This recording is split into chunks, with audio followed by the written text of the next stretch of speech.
நம்ம ஊர்லலாம் குடும்பத் தலைவர்கள் அப்படின்றவங்க மோஸ்ட்லி அப்பாவா தான் இருப்பாங்க. அப்படிப்பட்ட அப்பா கொஞ்சம் கர்வம் பிடிச்சவராகவும், கௌரவம் பிடிச்சவராகவும் இருக்காருன்னு வைங்களேன். அவருடைய அந்த கர்வத்தையும், கௌரவத்தையும் பையனே அடக்குறாரு.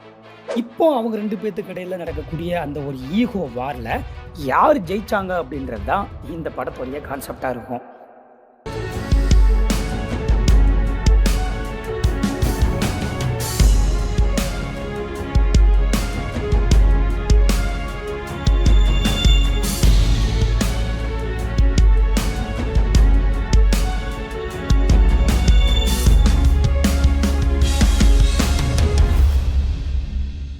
நம்ம சேனலை பார்க்க நெருக்கமான நண்பர்களே, இந்த நிகழ்ச்சியுடைய வெற்றிகரமான 2வது வாரம். இந்த வாரம் மக்கள் எந்த படத்தை சூஸ் பண்ணியிருக்காங்க அப்படின்னா, கௌரவம் படத்தை தான் சூஸ் பண்ணியிருக்காங்க. ஸோ கௌரவம் படத்தை பற்றியான காணொளிகள் நம்ம சேனல்ல இந்த வாரம் ஃபுல்லாவே வரப்போகுது. இந்த வீடியோ ஃபர்ஸ்ட் வீடியோ கௌரவம் படத்துடைய விமர்சன வீடியோ.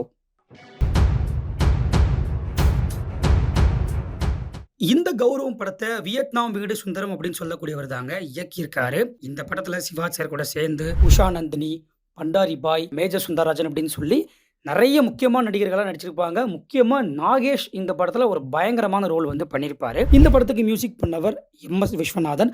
இந்த படம் 25 அக்டோபர் 1973ல ரிலீஸ் ஆயிருக்கு. இந்த படத்துடைய கதை என்னன்னா, படத்துல சிவா சார் 2 வேடங்களை நடிச்சிருப்பாரு. பேரிஸ்டர் ரஜினிகாந்த், இன்னொன்னு கண்ணன். இந்த பேரிஸ்டர் ரஜினிகாந்த் தான் அப்பா, மகன் வந்து கண்ணன் கேரக்டர். நம்ம பேரிஸ்டர் ரஜினிகாந்த் எப்படிப்பட்டவர்னா, ஒரு பயங்கரமான வக்கீல், அவரை யாராலுமே ஜெயிக்கவே முடியாது அப்படின்னு சொல்லி நினைச்சுக்கிட்டு இருப்பாரு. ஒரு கட்டத்துக்கு மேல பையனா இருக்கக்கூடிய கண்ணனே அப்பாவை எதிர்க்கக்கூடிய ஒரு சிச்சுவேஷன் ஏற்படுது. இறுதியில என்னாச்சு, அப்பா ஜெயிச்சாரா பையன் ஜெயிச்சாரா அப்படிங்கிறது தான் படத்துடைய கதையா இருக்கும். என்ன தம்பி, அப்பா ஜெயிச்சாரா இல்ல பையன் ஜெயிச்சாரான்னு சொல்ற அப்படின்னு கேட்பீங்க. இந்த படம் வெற்றி அடையதுக்கு இதுவே ஒரு முக்கியமான காரணம். படம் ஆரம்பிக்கும் போதே ஒரு கோர்ட்ல இருந்து தான் ஆரம்பிக்கும். கோர்ட்ல ஒரு கேஸ் போய்கிட்டு இருக்கும். அந்த கேஸ்ல ஒரு கைதி இருப்பான். அந்த கைதியை காப்பாற்றவே முடியாதா அப்படின்ற மாதிரி எல்லாருமே பேசிட்டு இருக்கும்போது, அவனை காப்பாற்றணும் அப்படின்னா அதுக்கு பேரிஸ்டர் ரஜினிகாந்த் தான் வரணும் அப்படின்ற மாதிரி சொல்லிக்கிட்டு இருப்பாங்க. இந்த அளவுக்கு படத்தோட ஆரம்பத்திலேயே சிவாச்சாருடைய அந்த ஒரு கதாபாத்திரத்தை அவ்வளவு சூப்பராக எக்ஸ்பிளைன் பண்ணியிருப்பாங்க. இன்னொன்று, பொதுவாக பழைய படங்கள் அப்படின்னாவே தூய தமிழ் டைலாக் பேசுவாங்க. ரொம்ப ஃபார்மலாக இருக்கும். அது இப்போ நம்ம கேட்டோம் அப்படின்னா, என்னடா இவ்வளோ இதா பேசுறாங்க அப்படின்ற மாரி தான் நமக்கு தோணும். ஆனா, இந்த படத்த இப்போ நம்ம பார்க்குறோம்னு வையுங்களேன், டயலாக் வந்து மோஸ்ட்லி தமிழ் கூட இங்கிலீஷ் மிக்ஸ் பண்ணி பேசுறாங்க. நம்ம பார்க்கும்போது எந்த டயலாக்குமே என்னடா ரொம்ப இதா இருக்குது அப்படின்ற மாரி சொல்லவே முடியாது. இப்போ பார்த்தா கூட நமக்கு அவ்வளோ சூப்பரா கனெக்ட் ஆகுது. நம்ம நெறைய படங்கள் பார்த்துருப்போம். சில படங்கள்ல அந்த படங்களுடைய கதை வந்து நம்மள அவ்வளோ இன்ட்ரஸ்டிங்கா படத்த பார்க்க வைக்கும். ஆனா, சில படங்கள எடுத்துக்கிட்டீங்க அப்படின்னா, அந்த படத்துல நடிச்சிருக்கக்கூடிய நடிகர்கள் அந்த படத்த அவ்வளோ சூப்பரா தூக்கிட்டு போவாங்க. இப்ப இந்த படம் வந்து பார்த்தீங்கன்னா, அந்த 2வது கேட்டகரிக்கு உள்ள தான் வருது.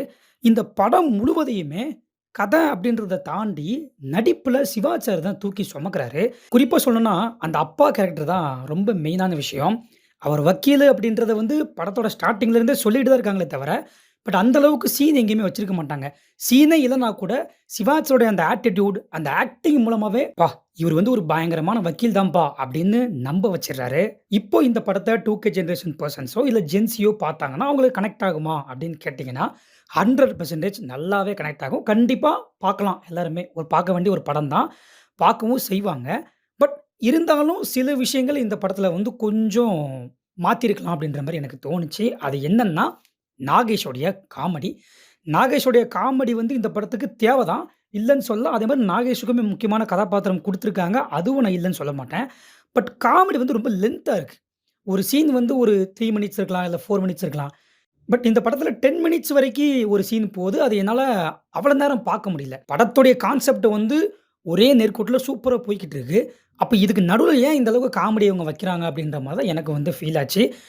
அதுக்கப்புறம் இந்த படத்துல வந்து அப்பா கேரக்டர் இருக்குல்ல, அப்பா கேரக்டருக்கு வந்து லவ்வர் வைக்க முடியாது. ஸோ இப்போ இருக்கக்கூடிய தமிழ் சினிமா கான்செப்ட் தான் அப்பவுமே. பையனுக்கு லவ்வர் வைக்கலாம். பையன் வந்து இளமையா தானே இருப்பான். இப்போ பையனுக்கு இந்த படத்துல வந்து லவ்வர் வச்சிருக்காங்க. அந்த லவ்வரும் எனக்கு இந்த கதைக்கு தேவையா? அப்படின்ற மாரி தான் எனக்கு தோணுச்சு. இத ஏன் நான் இவ்வளோ சீரியஸா சொல்றேன் அப்படின்னா, இந்த படம் வந்து 73ல ரிலீஸ் ஆயிருந்தாலும், அப்ப இருக்கக்கூடிய ஆடியன்ஸ்‌க்கு மேபி அந்த விஷயம் வந்து கனெக்ட் ஆயிருக்கலாம். இப்ப இந்த படத்தை இந்த ஜெனரேஷன்ல பார்க்கும்போது, கண்டிப்பா என்ன மாரி எல்லாருமே இந்த ஒரு விஷயத்த வந்து குறை சொல்ல தான் செய்வாங்க. இந்த படத்துல 2 முக்கியமான சீன்ஸ் வரும். ஒண்ணு இன்ட்ரோல் பிளாக்கு, இன்னொன்னு வந்து கிளைமாக்ஸு. இன்ட்ரோல் பிளாக்ல அப்பாவுக்கும், பையனுக்கும் இடையில ஒரு பயங்கரமான வாக்குவாதம் போவும். அந்த வாக்குவாத சீனா இருக்கட்டும்.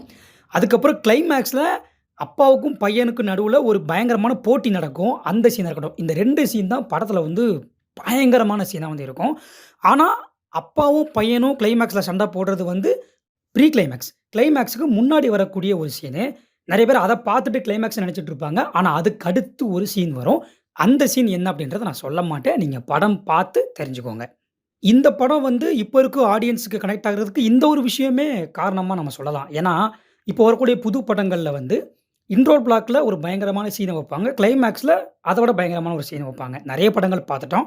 அதே மாரி 73லே இந்த படத்துல பண்ணியிருக்கிறதுனால, ஒருவேளை இந்த படத்த திரும்ப தியேட்டர்ல போட்டாலோ, இல்ல டிவில போட்டாலோ கண்டிப்பா ரசிக்கும்படியா தான் இருக்கும் எல்லாருமே.